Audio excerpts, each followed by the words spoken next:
Mateus, capítulo de número 13. Vamos colocar de pé, Mateus, capítulo 13, versículo 24 ao versículo 30. Repetindo a referência, Mateus 13, 24 ao 30. Eu vou ler, os irmãos acompanhem. Outra parábola lhes propôs, dizendo: o reino dos céus é semelhante a um homem que semeou boa semente no seu campo. Mas, enquanto os homens dormiam, veio o inimigo dele, semeou joio no meio do trigo e retirou-se. E quando a erva cresceu e produziu fruto, apareceu também o joio. Então, vindo os servos do dono da casa, lhe disseram: Senhor, não semeaste boa semente no seu campo? De onde vem, pois, o joio? Ele, porém, respondeu: o inimigo fez isso.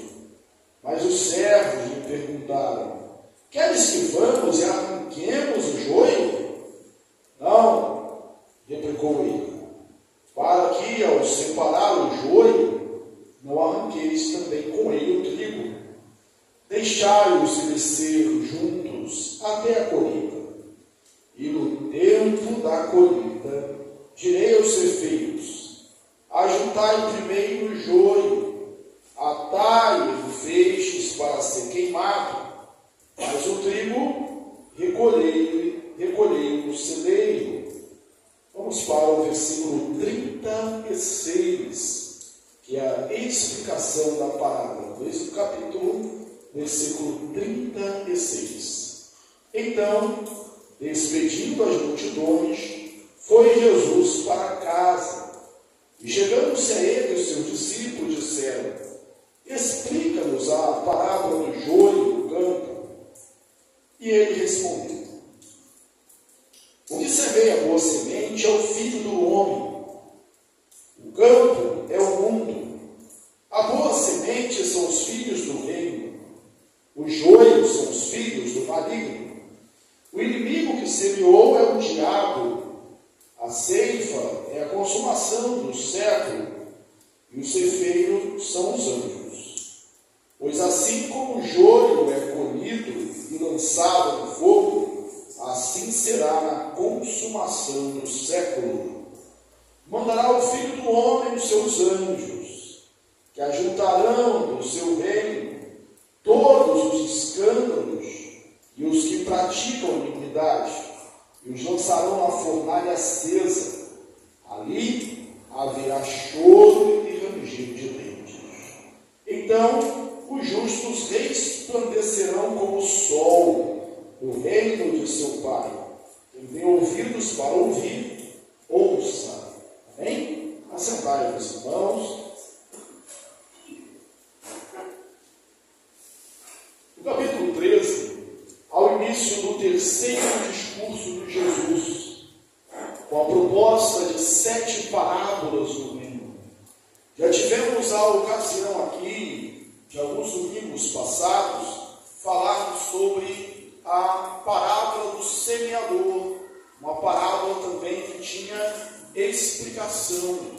Agora, na sequência, nós temos a parábola do trigo e do joio, que também tem explicação. São parábolas de fácil entendimento, com a mensagem muito clara aos nossos corações. Elas guardam entre si algumas distinções que nós vamos ver aqui nesta noite e tirar uma aplicação para a nossa vida. Aquilo que Deus fala conosco através dessa parábola.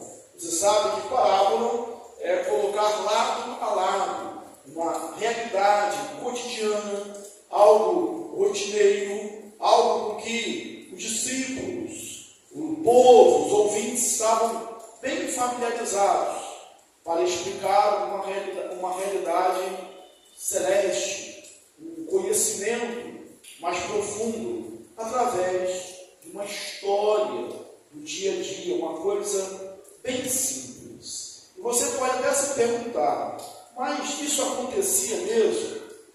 Isso de alguém semear o joio, uma erva daninha, algo prejudicial no campo de outro, no campo de um vizinho? Sim, inclusive, nos tempos de Jesus, havia até lei para punir aqueles que fossem apanhados em flagrante fazendo tal coisa.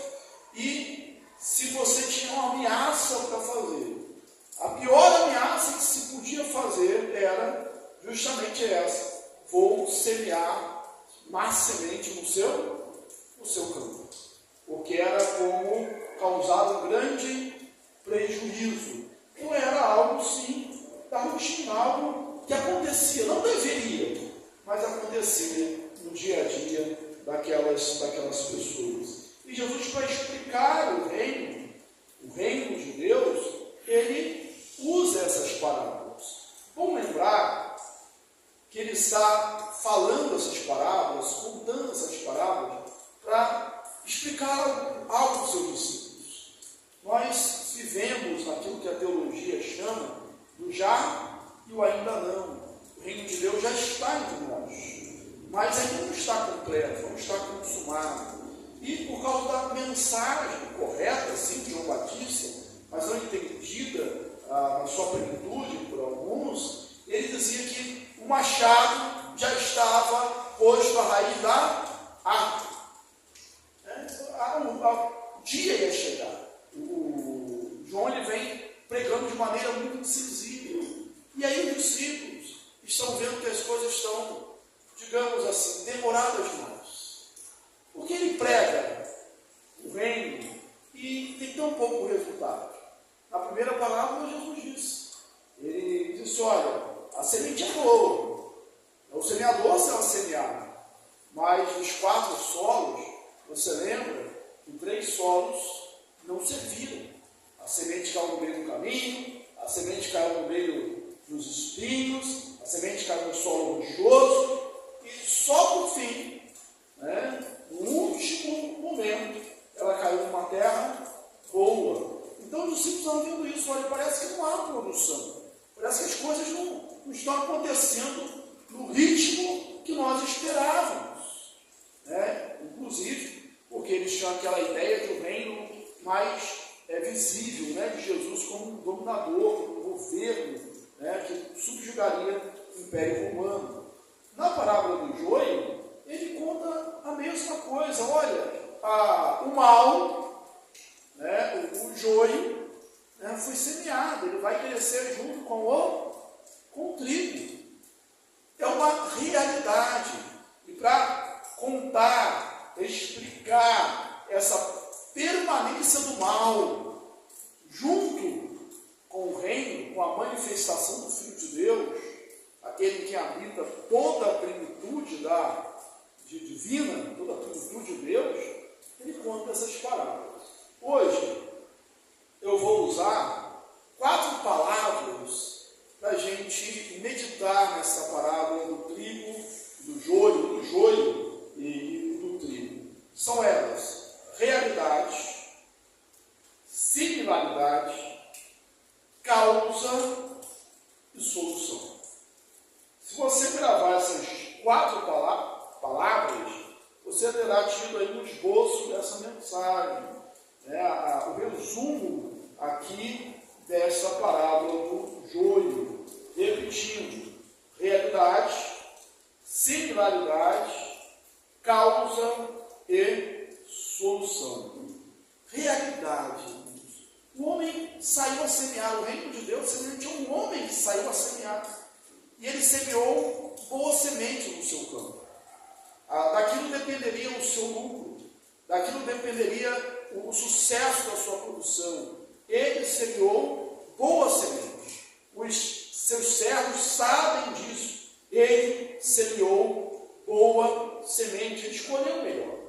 Só para fazer uma comparação em paralelo com a parábola anterior, na parábola anterior, a semente, todas as sementes eram boas. Aqui é uma distinção.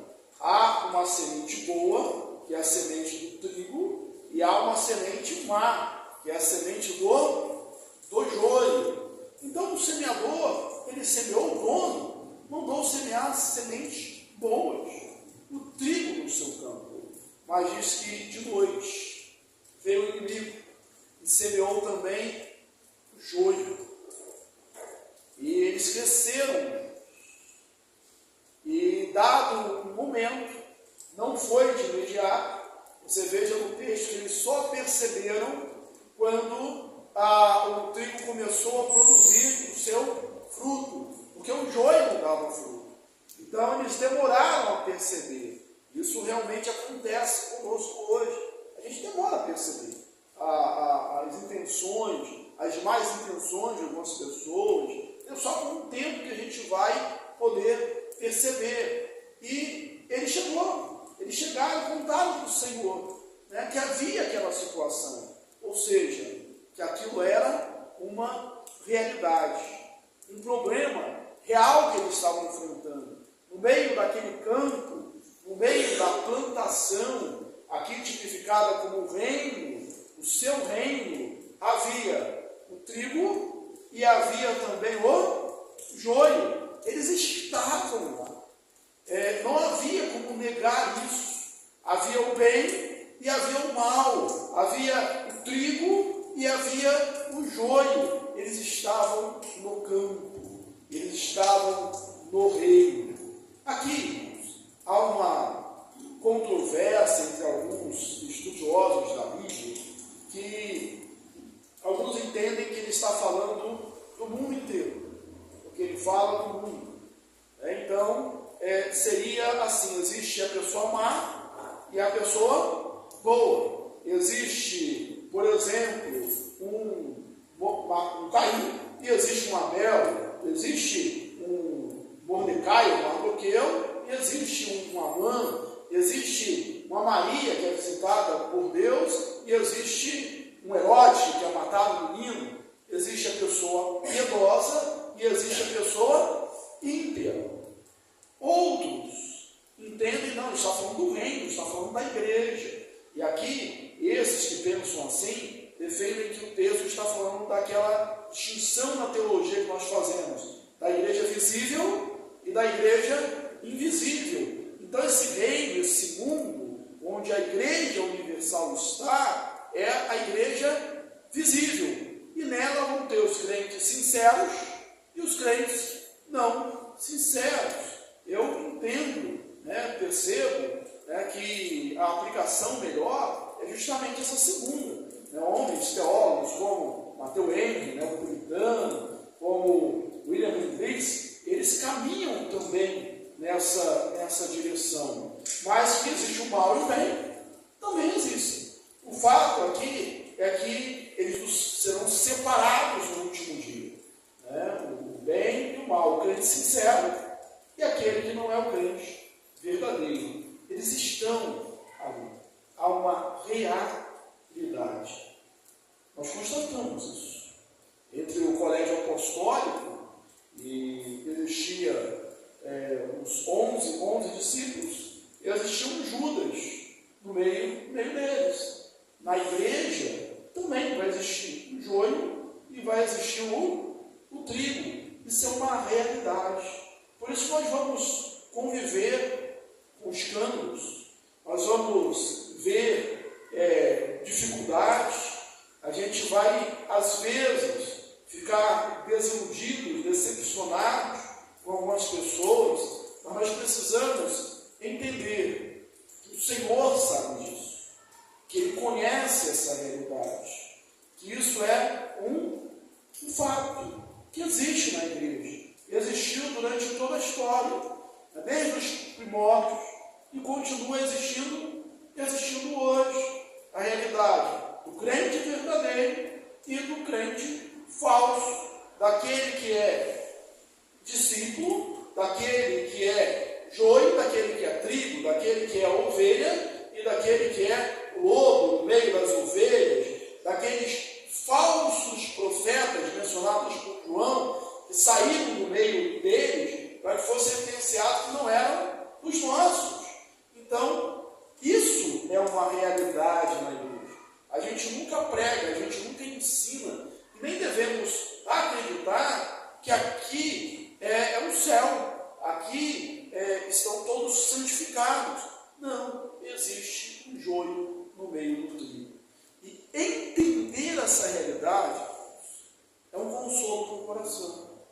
Entender essa realidade é algo que nos protege de nos escandalizarmos facilmente, de desanimarmos na carreira, porque isso é um fator desanimador. Você imagina aqui a cena, o agricultor, o dono do campo, ele recebe essa notícia: olha, lá no seu campo tem o trigo e tem o joio. Você não semeu boa semente? De onde veio então o joio? Ó a decepção, ó a frustração para ele, ó a expectativa ali que era só de lucro, de bênçãos, e agora vem prejuízos. Nós também enfrentamos isso, por vezes, na igreja. Saber disso é uma realidade, nos torna mais fortes, mais preparados, mais blindados. Não queria usar essa expressão, acabou saindo. Mais prontos para receber ali os problemas que vão vir na caminhada, que vem. E a gente vê muitos irmãos desanimando, muitos irmãos caindo, muitos irmãos tropeçando, porque não entendem que enquanto estivermos aqui, enquanto estivermos a igreja visível, porque a igreja invisível só Deus conhece, são compostas somente dos eleitos, mas enquanto existe a igreja visível, antes da volta de Jesus, haverá tropeços, haverá quedas, haverá escândalos, haverá decepções, haverá o joio no meio do trigo. Então, a primeira palavra foi realidade. Usando o ditado popular, você vai sofrer se você tentar tapar o sol com a peneira. Foi o Senhor Jesus que disse, foi o Senhor Jesus que contou essa parábola, dizendo que o joio é real. Ele está no meio, está entre o trigo. Agora, a similaridade. A semelhança é muito parecido. Não dá para distinguir. Você observa que esses homens, os trabalhadores, eram trabalhadores profissionais experientes. O dono do campo era experiente. Eram pessoas que lidavam com isso e viviam num contexto, como dissemos anteriormente, que isso era uma possibilidade, que as pessoas, para se vingar dos seus inimigos, faziam isso. Não era algo de outro mundo, algo que eles não conhecessem. Mas mesmo conhecendo a terra, conhecendo o trigo, eles demoraram a perceber. Como demoraram? Eles demoraram a perceber. Eles só perceberam quando o trigo começou a dar fruto. Perceberam tarde demais. Não havia como perceber antes, porque eles eram idênticos. O joio, embora idêntico ao trigo, ele é infrutífero, ele é tóxico, ele é venenoso, se ingerido por um animal, por uma pessoa, causa náusea, faz mal. Então, só quando começou a produzir é que eles perceberam. É muito semelhante, é muito parecido, engana de verdade. E Jesus vai falar aqui na explicação da parábola que o trigo são os filhos do reino e o joio são os filhos do maligno. Observe, a gente vai chegar ainda nessa parte com mais precisão, que não é porque cai que é joio, o crente cai, o trigo, ele comete o erro também, na figura aqui do crente, mas existem os filhos de Deus e os filhos do maligno, e se disfarçam. Inclusive,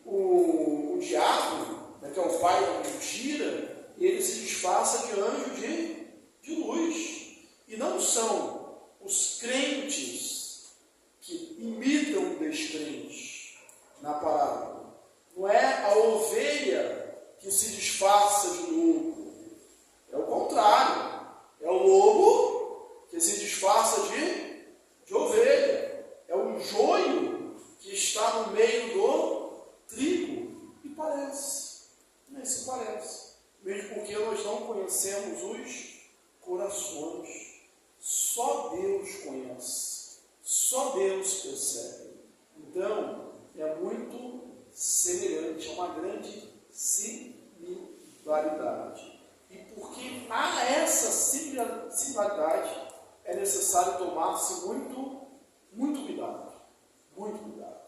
Eu vou falar agora da terceira palavra, que é causa. Vocês estão acompanhando, né? A primeira é realidade, similaridade e causa. Quando eles vieram levar a notícia, os trabalhadores levaram a notícia para o Senhor, né, o semear de boa semente. Observe que há um relacionamento bom entre eles. Eles sabiam, eles acreditavam que o Senhor tinha semeado boa semente. Então, depois vem o joio. Observe que o Senhor, ele não titubeou, ele não tinha dúvidas. Ele não disse, foi o vento que trouxe, os pássaros que trouxeram, foi um engano. Talvez eu tenha comprado sementes misturadas, foi um engano. Não, eles sabiam o que tinha acontecido. A resposta dele foi pronta, foi incisiva, foi ali na hora. Olha, um inimigo fez isso. Observe a força da expressão usada pelo dono da seara. Um inimigo fez isso. Irmãos, nós também não podemos ter dúvidas. Não é o acaso, não é uma coincidência, não foi um acidente qualquer, foi um inimigo. O inimigo está na primeira parábola. O diabo é a explicação de Jesus na parábola aqui. O inimigo é o diabo. Ele está na primeira parábola, na parábola do semeador, como aquelas aves que vêm depressa, roubam a semente. E aqui ele está como o inimigo que semeia o joio no meio do trigo. E nós não podemos esquecer dessa realidade. Nós temos um inimigo que é astuto, que é mau, que é um maligno e que quer destruir. Essa é a razão dele. Ele veio para matar, roubar e destruir. Nós acabamos de estudar há pouco tempo na igreja, nas quartas-feiras, sobre a epístola de Paulo aos Efésios. Lá no capítulo 6, nós vimos aquele texto de uma batalha espiritual. E a declaração paulina é: a nossa luta não é contra a carne ou sangue ou carne, mas é contra os principados, contra as potestades, contra os dominadores deste mundo tenebroso. A saber, a nossa luta é espiritual. E quando a gente tem dúvidas quanto a isso, a gente age de maneira errada, a gente pensa de maneira errada, a gente se conduz de maneira errada, e a gente não é eficaz na nossa luta. A gente precisa entender que nós temos um inimigo, e Jesus é o dono da seara, tipificado aqui nessa parábola. Ele não tem dúvidas quanto. Ele diz: um inimigo fez isso. Ele veio para roubar, matar e destruir. Observe aqui que ele não pode destruir o trigo. Nós estamos na mão de Deus. Nós somos tomados por Deus. Sim, somos salvos. Uma vez salvos, salvo para sempre. É uma realidade. Somos eleitos. Das mãos do Pai ninguém pode tirar. O trigo jamais deixará de ser trigo. O eleito jamais deixará de ser eleito. O Filho de Deus jamais deixará de ser filho de Deus, como ele não pode destruir, porque Deus é quem nos guarda, ele vem e semeia o joio no meio. Ele vem e semeia o joio no meio, para prejudicar, para impedir o avanço da obra. E é necessário que a gente esteja vigilante. Essa metáfora da vigilância, ela está presente na parábola. Porque diz que o inimigo fez isso quando? De noite. O diabo ele age nas trevas. E fez enquanto os homens dormiam. Mateus Henrique, comentando o texto, ele chega a dizer que os pastores, os pregadores, deveriam estar pregando, ensinando para impedir isso. Mas no momento de falta de vigilância, isso aconteceu. E a falsa doutrina, o erro, a licenciosidade, a luxúria, os pecados, foram semeados no meio da igreja. Mas ele mesmo assim, mas os trabalhadores não dormem isso. E sempre dormem. Uma hora não dormem. Quer dizer, uma hora nós vamos fechar os olhos, vamos toscarejar na linguagem do Salmo. Quem não dorme, nem dormita, quem não toscareja, é o guarda de Israel. Nós falamos mesmo. E ele vem e semeia mal, a contenda, a divisão entre o povo de Deus na figura do jugo. Essa é a causa. Aí nós vamos para a solução. Vamos repetir? É a realidade, similaridade, causa e solução. A primeira solução não foi apresentada pelos servos, foi de imediato, pronta. Quer que nós vamos lá e arranquemos o joio? Vamos arrancar o joio. Se o joio é o problema, nós arrancamos o joio. E a resposta pronta, talvez mais experiente, mais calculada, do dono da seara, o dono do campo, foi não, para que eu arranque também o trigo. Deixai até a ceifa. Irmãos, quem pensa ou quem quer arrancar o joio, mesmo prejudicando o trigo, não está agindo com a mente de Cristo. E às vezes tem gente querendo fazer isso. O importante é expurgar o mal.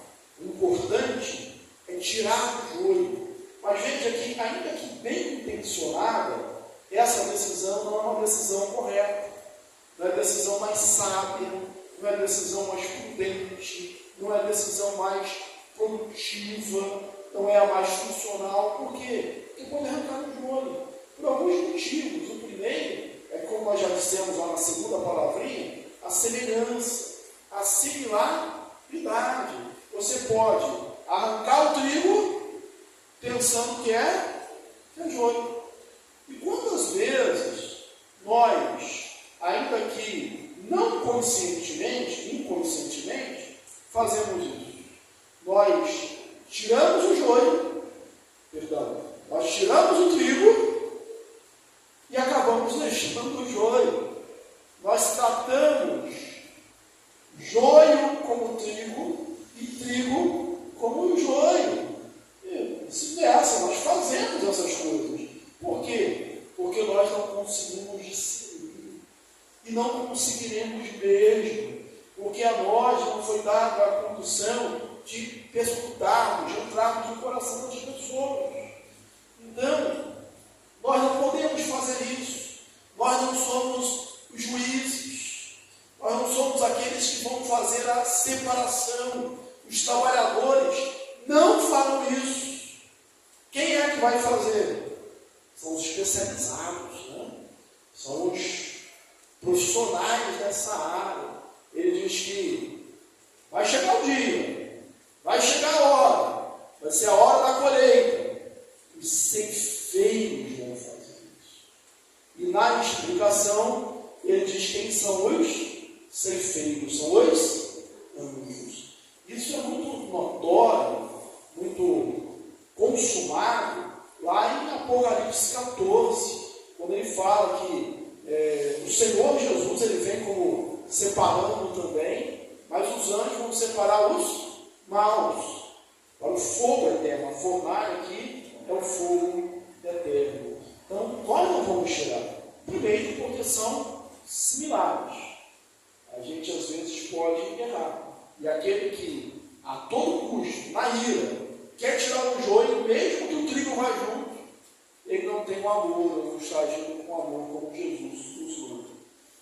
A segunda razão é porque debaixo da terra, as suas raízes às vezes se entrelaçam. Então, mesmo que você consiga, não, isso aqui é um joio mesmo, posso tirar. Quando você arrancar, o trigo vem. Não se preocupe, a hora do joio vai chegar. A hora do joio vai chegar. Mas só quem sabe a hora, o dia e a hora é o Senhor. E não cabe a nós, caberá a Ele, com os anjos, fazer essa divisão, fazer essa separação. Ele diz: o tempo da colheita. O tempo da colheita vai chegar. Porque se você fizer antes, pense bem, se ele fizesse antes, ele estaria dando a causa ganho para o inimigo. O que o inimigo queria fazer? O inimigo queria acabar com a sua produção. Se ele arrancasse o joio, ele realmente ia ter uma perda, um prejuízo muito maior. Mas o dono da seara, ele é esperto. Vou usar aqui a figura apenas da ilustração, Ele espera o tempo certo. E aí vai arrancar o trigo. E mesmo, primeiro vai separar o joio. Mas pensa bem, já é hora da colheita. Se arrancar o joio e o trigo vier junto, qual a perda que vai ter? Nenhuma. Porque o fruto já está maduro. O fruto já está pronto. E agora é só separar de um lado o joio e de outro lado o trigo. O joio vai para ser atado em feixes e vai para a fornalha. Até nisso ele vai ter uma serventia, pensando lá na parábola, vai aquecer. E o trigo vai para o celeiro, tipificando aqui o céu. Estaremos juntos com o Senhor. O destino do joio é triste, é o fogo, a fornalha ardente, o inferno. O destino do trigo é os céus, é o rio. Mas lembre-se que eles estiveram juntos. A mesma água que regou o trigo, regou também o joio. A mesma luz que atingiu o trigo, o mesmo sol, atingiu também o joio. Eles tiveram a mesma terra, os mesmos nutrientes, talvez a mesma beleza exterior, mas um vai para a glória eterna, outro vai para o castigo eterno. Os justos, diz aqui o Senhor Jesus, vão resplandecer com a luz da aurora. Aqueles que um dia foram recipientes da graça aqui, serão recipientes da glória lá. Aqueles que um dia brilharam por Cristo aqui, resplandeceram a glória do Evangelho aqui, serão eles mesmos resplandecentes de luz, de glória nos céus. E aqui há uma refutação àquela doutrina do aniquilacionismo, que diz: não, acabou, vai ser, os ímpios vão morrer, pronto, acabou. Não. O mesmo tempo de glória, aqueles que estão juntados no celeiro, no trigo, vai ser também a mesma eternidade no fogo, perdendo-se no inferno. Que o Senhor nos capacite e que sejamos de fato trigo. Como é que isso é reconhecido? Como isso é manifestado? A gente pode pegar aqui o Evangelho de João e lembrar: pelos frutos os conhecereis. A diferença aqui é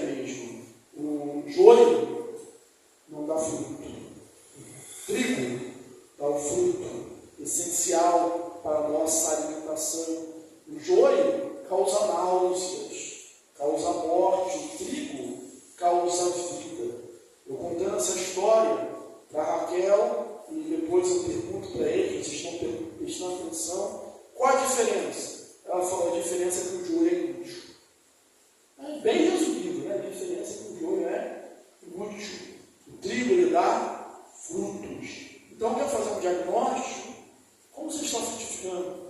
Quais são os seus frutos para o reino de Deus?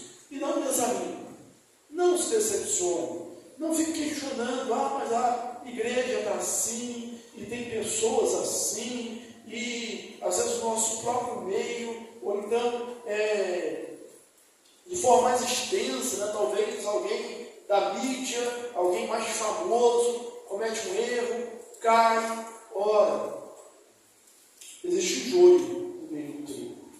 E não julgue, porque não somos nós que vai dizer o que é joio e o que é trigo. Às vezes o crente, ele caiu, mas o cair é do homem, o levantar é de Deus. Deus vai levantar, é trigo. Mesmo que na nossa mente, até no nosso coração, a gente olha assim, não tem jeito, não é joio. Isso aí é joio. E é joio do ruim mesmo, aquele bravo mesmo. Só o Senhor sabe. Só Deus sabe. Onde você está enxergando o joio, o dono da seara pode estar enxergando o trigo. E onde você está enxergando o trigo, o dono da seara pode estar enxergando o joio. Todo o discernimento é dele. Todo o julgamento é dele. Então, não julgue. Esteja animado, não se desanime, não se decepcione. Ele sabe disso, ele conhece a realidade. E caminhe cuidando da sua própria vida, da sua própria espiritualidade e pensando nos frutos que você está dando. Ore ao Senhor, eu quero dar fruto como trigo. Eu quero dar os frutos do Espírito.